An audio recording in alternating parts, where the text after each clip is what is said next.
Can you please take your seats so that we can start the program?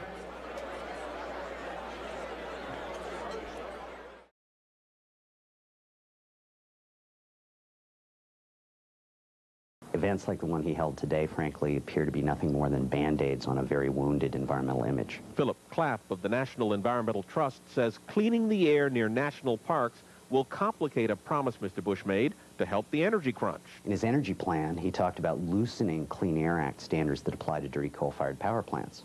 And today he talks about cleaning up air in the national parks. You can't do both. This is another presidential PR stunt, and it's designed simply to put Band-Aids on a very, very wounded environmental record.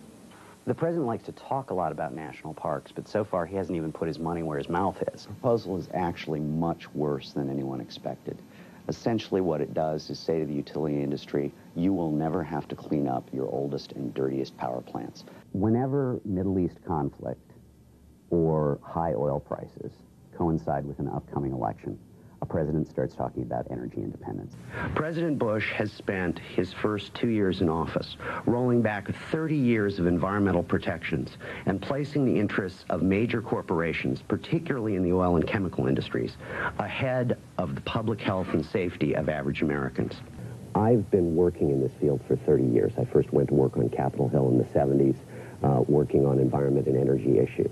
I worked all through the Reagan administration on Capitol Hill doing these issues, and I have never seen an administration so politicize agencies, muzzle scientists, skew data, and frankly, lie to the American public. If he'd actually acted to increase fuel efficiency standards for cars in 2001, as he was strongly urged to do, we would now be saving exactly the amount of oil that we get every year from the Gulf of Mexico. These are all very good ideas, and very small things do add up. But oil and gasoline is primarily used in transportation for automobiles in this country. And all of those little things aren't going to make even the tiniest dent in our oil consumption or oil prices. At this point, most Americans have given up most of their non-essential driving. What they use their cars for is driving back and forth for work. It's very hard for Americans to give up any more driving. How about on the gasoline blends, which is really a hot topic? On boutique fuels, this is all an issue of profit margins. Those boutique fuels, so-called, are actually required in the summer simply because air pollution gets worse in the summer and it's different in different cities. Well, I first went to work on the House Energy Committee 30 years ago. And this bill doesn't change the same policy we've had for 30 years from the Nixon administration, which is a very lopsided subsidization of energy production industries, and it does nothing about demand. It does nothing on energy efficiency.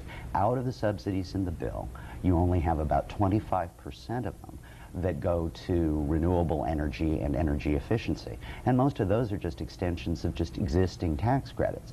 On the other side, out of an $11.5 billion bill, you have about 65% of that money that goes in subsidies for oil and gas companies, for the nuclear industry, and for the electric utility industry.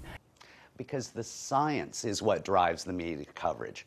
You now have the National Academies of Sciences of the 13 largest countries in the world saying that we have a long-term climate warming trend. And whatever's happening with the weather in one part of the world at one time or another, that trend is still going on, and scientists are still flatly saying all of these extremes we're seeing are caused by global warming. All right.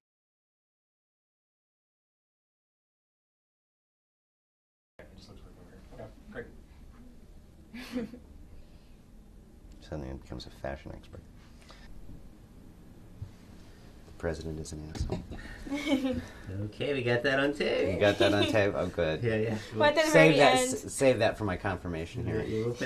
Over the years, when we at Living on Earth needed information about a wide variety of environmental issues, we often turned to Phil Clapp. And Phil was always there for us, wise and funny and kind.